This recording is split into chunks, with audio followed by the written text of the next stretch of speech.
श्री स्वामी समर्थ. नमस्कार. मी अर्चना. माझ्या स्वराज क्रिस्टल चॅनलमध्ये तुमचं स्वागत आहे. आता लवकरच नवरात्र सुरू होणार आहे. याबाबत मी आज एक नवीन माहिती देणार आहे. चला तर मग व्हिडिओला सुरुवात करूया. 2025च्या नवरात्रीला सुरुवात होणार आहे 22 सप्टेंबरपासून.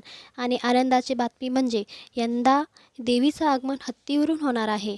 जेव्हा देवीचं नवरात्रात आगमन हत्तीवरून होताना तेव्हा येणारं वर्ष अतिशय शुभ जाणार असतं. चांगल्या घटना येणाऱ्या वर्षामध्ये घडणार असतात अशा संकेत मिळतो. आणि पण नक्की कोणत्या चांगल्या घटना घडणार आहेत? हत्तीवरून देवीचं आगमन होतं तेव्हा नक्की कोणते शुभ संकेत मिळतात याबद्दल जरा सविस्तर जाणून घेऊया. पण त्याआधी माझ्या चॅनलला तुम्ही सबस्क्राईब नक्की करा आणि शेवटपर्यंत व्हिडिओ नक्की बघा. तर मंडळी, जेव्हा नवरात्राची सुरुवात सोमवारी किंवा रविवारी होते तेव्हा देवीचं आगमन हत्तीवरून होतं. हत्तीवरून मातेचं आगमन होणं ही अत्यंत शुभ घटना मानली जाते. यंदा चांगला पाऊस पडून शेतात भरभराट होणार असतो असा संकेत दिला जातो. इतकंच नाही तर देशामध्ये धनधान्याची वाढ होणार, दुधामध्ये उत्पन्नाची वाढ होणार, एकंदरीतच देशामध्ये सुख समृद्धी आणि सुबत्ता येणार असा संकेत मिळाला असतो. म्हणून देवीचं हत्तीवरून होणारं आगमन अतिशय महत्त्वाचं ठरतं. नवरात्रीत बसलेले जाणारे आपले जे घट असतात ते पृथ्वीचे प्रतीक मानले जातात. त्यात पाणी भरून पंचभूतांची पूजा केली जाते. हा घट मातीवर ठेवून त्या मातीत नवधान्य पेरलं जातं. 9 दिवसात सर्वात अधिक फोपावणारं धान्य पाहून शेतकरी राजाला कोणतं पीक पुढील वर्षात जास्त येणार याचा अंदाज त्यांना बांधता येतो. उपासनाचा भाग म्हणून या ऋतूमध्ये सगळ्यात जास्तीत जास्त उपलब्ध असणाऱ्या झेंडूच्या फुलांचा माळा रोज एक याप्रमाणे 9 दिवस या घटावरती बांधल्या जातात. बऱ्याच परंपरांमध्ये वेगवेगळ्या प्रकारच्या माळा बांधण्याची प्रथासुद्धा आहे. 10व्या दिवशी पूजेचं उद्यापन म्हणून घट हलवला जातो. यंदा 22 सप्टेंबर 2025पासून नवरात्राची सुरुवात होणार आहे आणि नवरात्रातील सांगता होणार आहे 2 ऑक्टोबरला, जी गुरुवारी होते. गुरुवारी विजयादशमी आहे. या दिवशी देवीचं प्रस्थान कोणत्या वाहनावरनं होतं हे विजयादशमी गुरुवारी असल्यामुळे मातेचं वाहन मानव असेल. देवीचं मानवी वाहनावर परतणं अत्यंत शुभ मानलं जातं. या स्थितीमुळे पुढील काळात सुख, शांती आणि भाग्याचा अनुभव येतो अशी मान्यता आहे. म्हणजेच काय, यंदाचं नवरात्र सगळ्यांच्या आयुष्यात आनंद, प्रसन्नता घेऊन येणार आहे. आपण सुद्धा भक्तिपूर्ण अंतःकरणाने देवीची पूजा करून, देवीची आराधना करून आपलं आयुष्य उजळून घ्यावं. आणि ते आपल्याला करून घ्यायलाच हवं आहे, नाही का?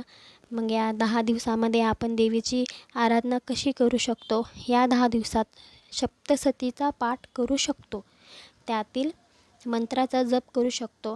त्याचबरोबर कुंकुमार्चनसुद्धा देवीला केलं जातं. देवीला कुंकुमार्चन कसं करावं या संदर्भात मी एक नवीन व्हिडिओ आपल्या चॅनलवर अपलोड करणार आहे. त्यामध्ये पूजा कशी करायची मी ती दाखवणार आहे. त्यानंतरनं कुमारिका पूजन केलं जातं. सवाशिणींची ओटी भरणं सुद्धा महत्त्वाचं मानलं जातं.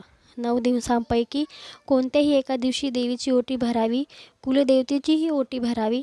त्याचबरोबर ओटी भरण जे जोगवाही मागितला जातो या नवरात्रामध्ये, आणि उपासनासुद्धा केली जाते.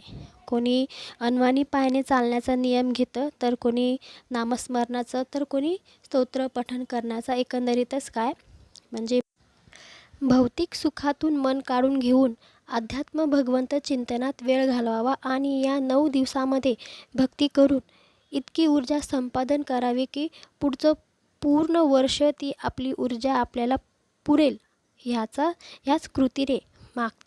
कृतीचा म्हणजे मागचा हेतू आहे. आणि आता यंदा देवीचं आगमन हत्तीवरून होणार जे शुभ आहे, सगळ्यांनाच समाजासाठी, देशासाठी चांगलं आहे. पण तुम्हाला जाता जाता आणखी एक इतर वाहनावरून जेव्हा देवी येते तेव्हा तो काय संकेत असतो ते सांगते. शनिवारी आणि मंगळवारी जर देवीचं आगमन होत असेल तर ते घोड्यावरनं होतं आणि ते राजकीय अस्थिरतेचं संकेत देतं.